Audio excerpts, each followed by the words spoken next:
मनुष्य को कुत्ते का जन्म क्यों मिलता है। नमस्कार प्रिय सज्जनों, स्वागत है आप सभी लोगों का हमारे चैनल नवजीवन ज्ञान गंगा में।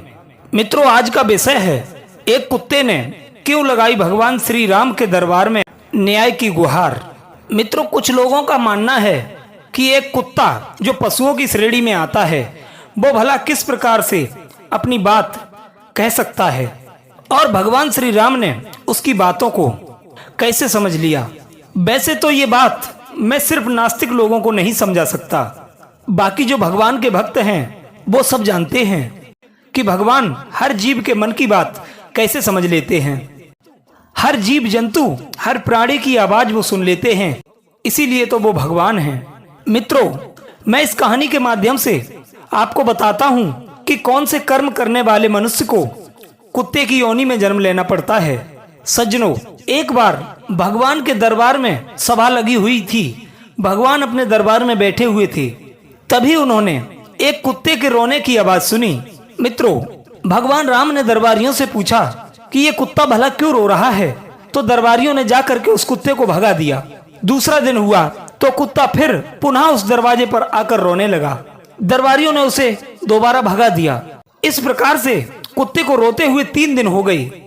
तब भगवान श्री राम ने देखा कि ये श्वान लगातार 3 दिन से मेरे द्वार पर पड़ा रो रहा है। मुझे इस बात को जानना चाहिए और इसकी पीड़ा को समझना चाहिए। यही सब सोचकर भगवान श्री राम ने उस कुत्ते को बुलाने के लिए अपने दरबार से कुछ दूतों को आदेश दिया, लेकिन उस कुत्ते ने दूतों को स्पष्ट शब्दों में कहा कि हे मानभव, मुझे पाप योनि में जन्म मिला है, इसलिए मैं दरबार में नहीं जा सकता।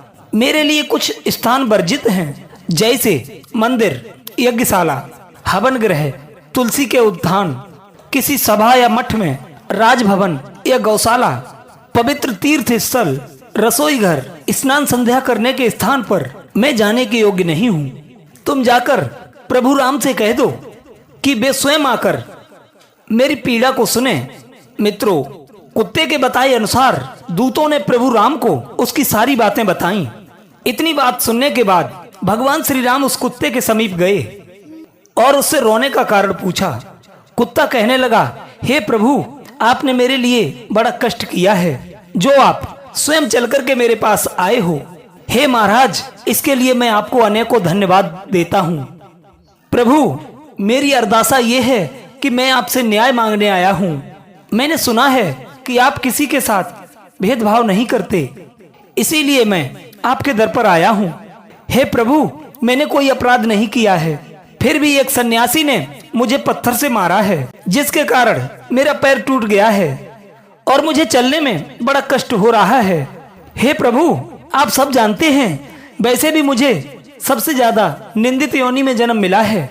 दुनिया हमें धुतकारती है, कोई हमें पीटता है। हम मनुष्यों की तरह कमाकर अपना पेट नहीं भर सकते। हमें यदि कोई अपनी झूठन डाल देता है, हम तो उसी को खाकर अपना गुजारा कर लेते हैं। कुछ निर्दयी लोग हमें खाने के लिए नहीं देते, अब हम जाएं तो कहाँ जाएं।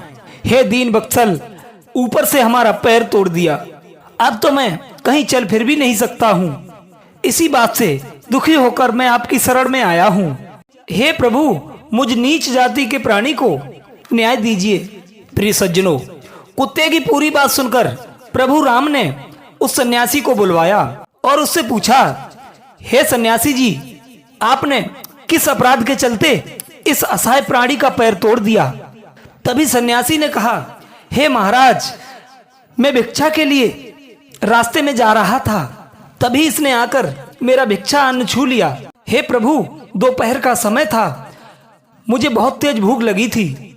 क्रोध में आकर मैंने इसे एक पत्थर उठाकर मारा, जिसके लगने से इसका पैर टूट गया। प्रिय सज्जनों, उस सन्यासी की बात सुनकर प्रभु राम कहने लगे, हे महात्मन, आपको ये मालूम होना चाहिए, ये एक ज्ञान विहीन पशु है।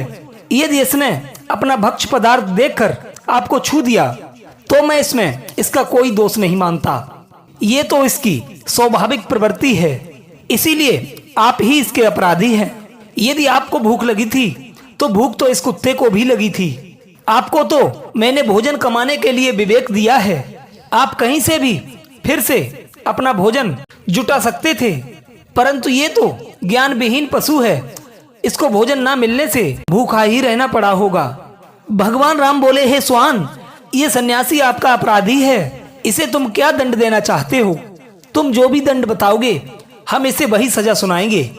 तभी कुत्ता कहने लगा, हे प्रभु, इस सन्यासी को किसी शिवालय का महंत बना दीजिए, क्योंकि इसके अंदर लोभ, लालच, क्रोध, ईर्षा, द्वेष और घृणा कूट कूट कर भरा हुआ है।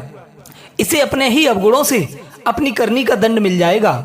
मित्रों, इस प्रकार उस कुत्ते की बात मानकर भगवान श्री राम ने उस सन्यासी को सुंदर वस्त्र पहनाकर एक पालकी में बैठाकर उसका बाजे बजाकर उत्सव के साथ एक शिवालय ले जाकर और उस शिवालय का महंत बना दिया।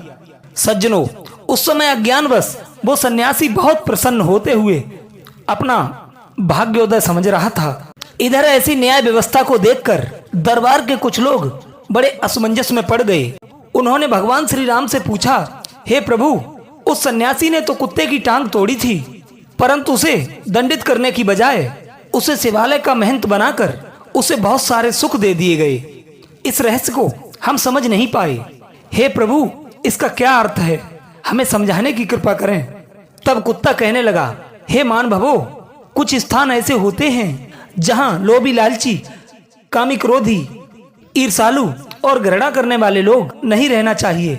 जैसे खेत में अन्न रखाने वाला, शिवालय, मठ, बगीचा, दानगृह, इन स्थानों पर रहने वाला, अनाथ स्त्री और बालकों का धन हरण करने वाला, गाय, विप्र और शिव को अर्पण किए गए धन को खाने वाला, अन्याय करने वाले का धन, राजा के घर पर पहुंचे हुए याचक को भगाने वाले, दूसरे का धन हड़पने वाले, प्रायश्चित के लिए दिए गए धन को लेने वाला, ब्राह्मण भोजन के लिए जुटाई गई सामग्री में से चोरी करने वाला और बेईमानी करके अधिक धन इकट्ठा करने वाला, ऐसे लोगों को मरने के बाद कुत्ते का जन्म मिलता है। कुत्ता कहने लगा, हे सभासदों, मैं भी अपने पूर्व जन्म में एक मठ का महंत था। लोभी, लालची स्वभाव के चलते हुए मैंने मठ पे आए हुए धन को धर्म कर्म में न लगाकर स्वयं उसका उपभोग कर लिया, इसीलिए मैंने कुत्ते की योनि पाई है। मित्रों, इसका अर्थ ये बिल्कुल नहीं है कि हर एक शिवालय के महंत को कुत्ते का जन्म मिलता है। जो महंत ईमानदारी से मठ की सेवा करते हैं और उस पर आए हुए धन को असहाय लोगों में, दीन दुखियों में, यज्ञ कर्मों में, पूजा पाठ में लगाते हैं, ऐसे महंत भगवान के धाम में जाकर उनके सेवक बन जाते हैं। मित्रों, कर्म की गति बड़ी विचित्र है। कुत्ते के द्वारा बनाए गए महंत ने अपने स्वभाव के चलते सारे जीवन जो पाप कर्म किए, उन पापों के कारण उसको अगला जन्म कुत्ते का मिला। सज्जनों, वो एक कुत्ता होकर भी कुत्ते की योनि से मुक्त हो गया और कहां वो सन्यासी होकर कुत्ते की योनि में चला गया।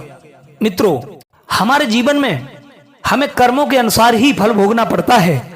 ये वीडियो आपको कैसी लगी? अपनी कीमती राय कमेंट बॉक्स में अवश्य देना। आप लोगों का बहुत बहुत धन्यवाद। जय श्री कृष्णा, जय श्री राम।